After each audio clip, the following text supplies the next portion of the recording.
Hello, hello. So we've got Begotten. Before I even give a spoiler warning, I'm just going to give a warning right now. There are...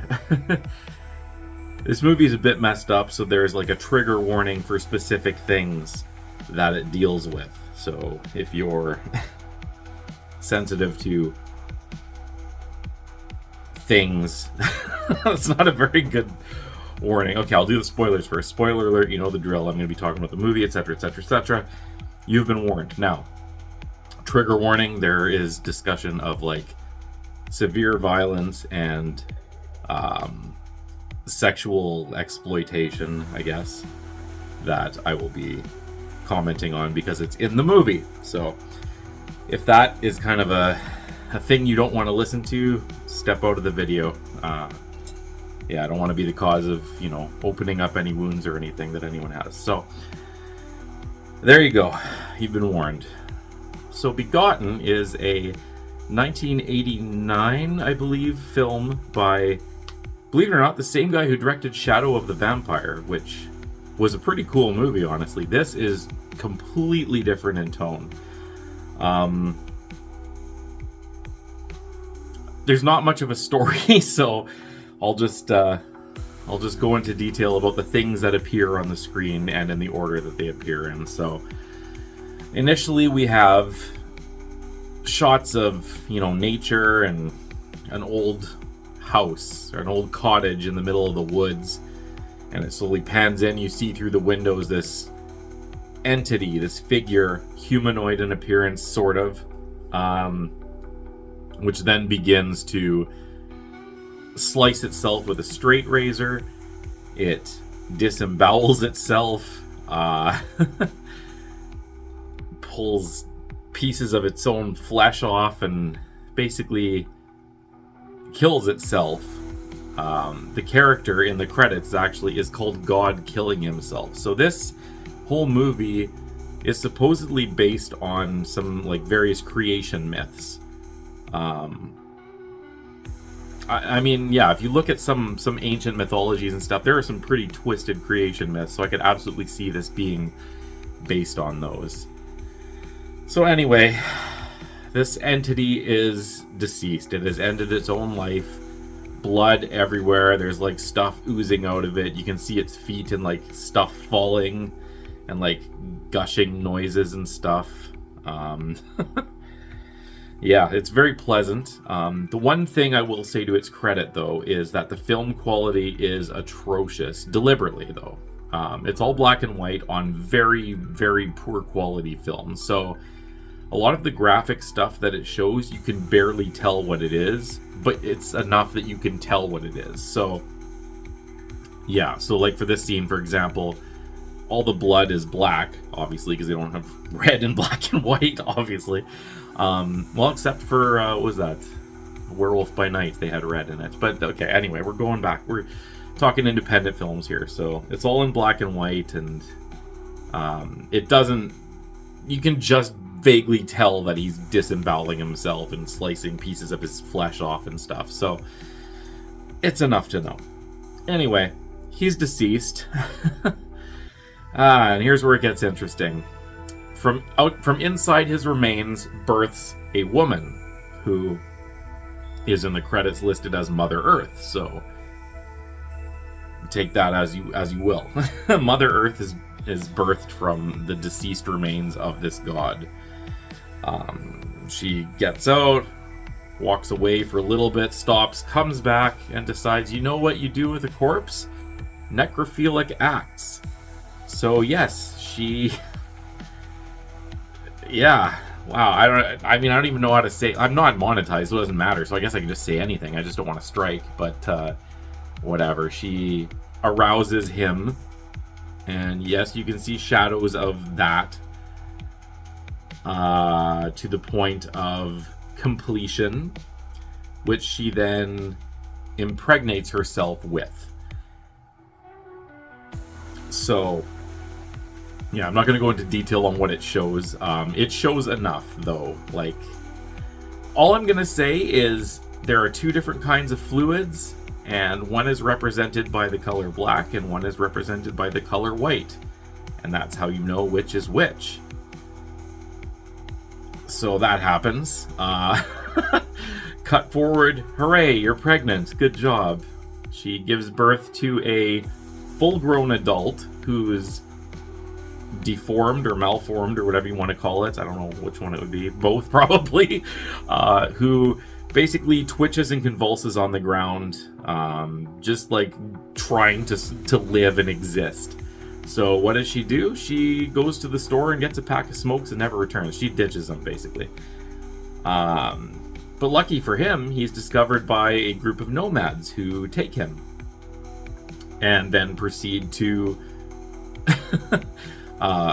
beat the ever-loving hell out of him until he vomits up some of his own organs, which they are ecstatic about because obviously free organs, that's good times, right? So they take these organs and wrap them up and they drag him.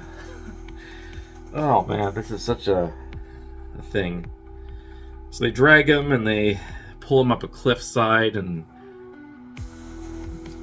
yeah, they beat the living hell out of him, take his organs, and then they go find the Mother Earth. And or no, not yet, sorry. Okay, so they beat the living hell out of him, and then as he's still alive, he's coughed up his organs, and he's beaten basically almost to death, so, you know, they carry him off, and they throw him in a fire, because that's what you do, I guess.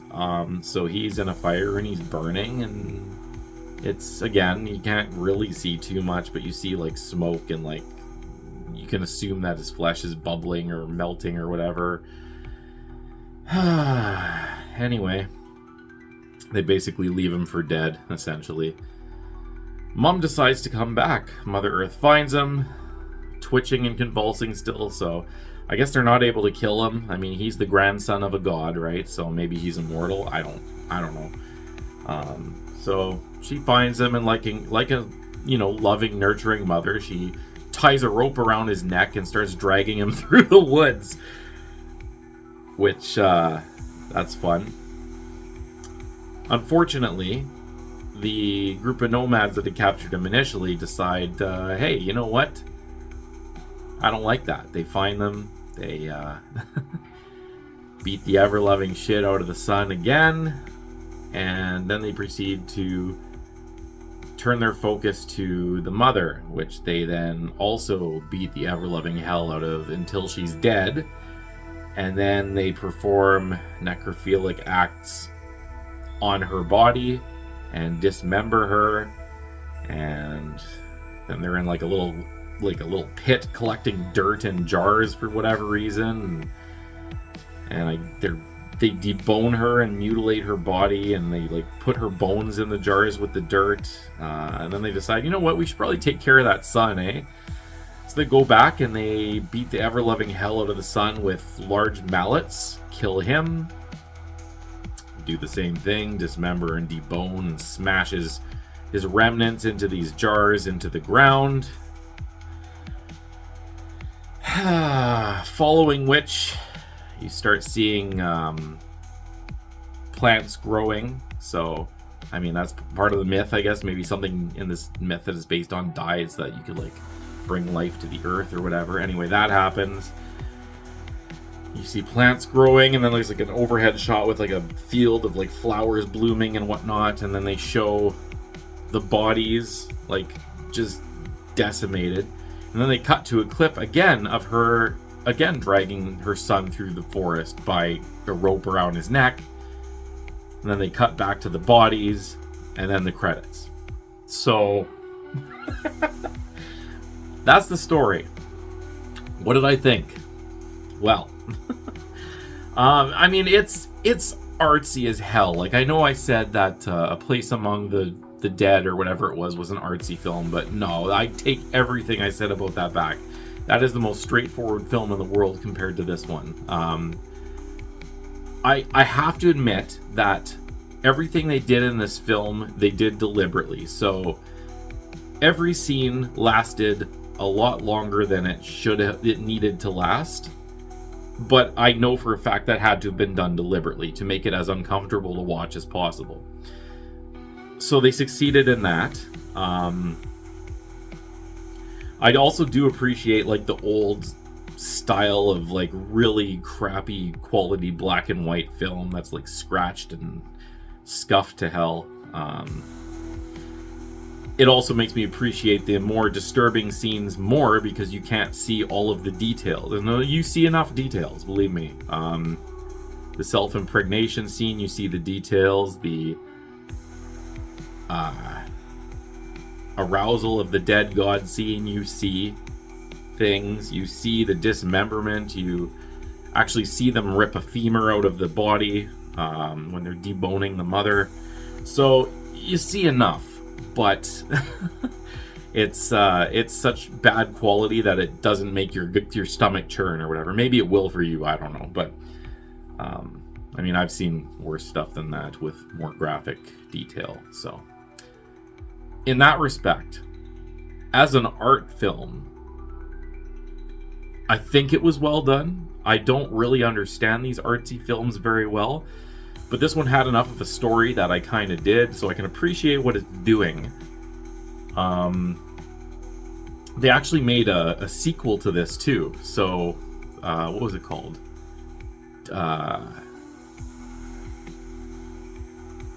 Something about Din of the Celestial Birds. Yes. So this was in 1989. The sequel was in 2006. And it's just a short film. It's on YouTube. It's like 15 minutes long or whatever. So I watched that one right after this. So, fuck it. Boom. Let's review Din of the Celestial Birds here. So, where Begotten was a, mythology type story, Din of the Celestial Birds was more of an evolutionary type story. So there's a lot of abstract imagery at the beginning of what I could only assume is the creation of the universe and the solar system. In one shot, they show the sun and the earth separating from each other or forming separately or whatever. And it shows like multicellular reproduction and little vine-like plants, or maybe it's cilia, a close-up of a bacterium or something. Then they show like grasses growing and all that kind of fun stuff. And then we get an appearance from our good friend, Son of Earth, which... they called Son of Light in this movie, but it's the same guy playing the same character from Begotten. So that's how it all ties in. And he's, in his usual manner, lying on the ground convulsing. So good on him. He's keeping up doing what he loves. And that was it for that one. So I'm not going to give that one a rating or go too far into it because it's a short. And it's along the same lines as Begotten. Anyway, back to Begotten. So, what do I rate a film that is pure artistic mess of deliberate mess, I should say, not even mess, deliberately uncomfortable imagery on deliberately poor quality film to make it as unappealing to watch as possible? So again, I personally don't get these kind of films to the extent that other people get them or like them or whatnot. But I feel that what it did is, even from me, is recognizable as being interesting and well done for what it is. So in that regard, I cannot fail it. I feel like I'm repeating what I said about The Haunting of Sharon Tate, but for a completely different reason. This one I cannot fail because I feel that it did what it did to the T. It set out to do something and it absolutely did it. So for that, I'm giving it a 5. Flat 5. Lowest you can go without failing because it's not my cup of tea, but for what it is, it did what it did well. Should you watch it? Well, I think it's like 100 and something, or 100 something minutes. It's like a little over like an hour-ish. I don't know. It's not super long, and it's on YouTube.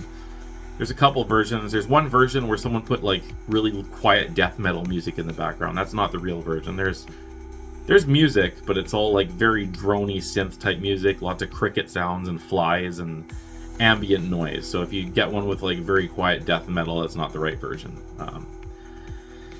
You can watch it on YouTube if you want. It's one of those films that I feel most people will watch so that when they see a rare reference to it, they'll be like, aha, I know this reference. sort of see it to say that you've seen it type deal. Seen it. I seed it. Yeah, well, I didn't seed it quite the way that Mother Earth seeded herself in this film. But that aside, it's there to watch. I don't really recommend it myself. Like, again, it droned on a very long in each scene, longer than it should have, but deliberately, so good on them, I guess. And you know what? In all fairness, I think it's neat to see once, again, basically just to say that you've seen it. It's an experience. Not a pleasant one, but an experience nonetheless. So, if you're open-minded, check it out. If you're not into it, you can absolutely skip it. That's all I got. I don't really have much more to say about it than that. So, we'll leave it there. All right, take her easy. Bye.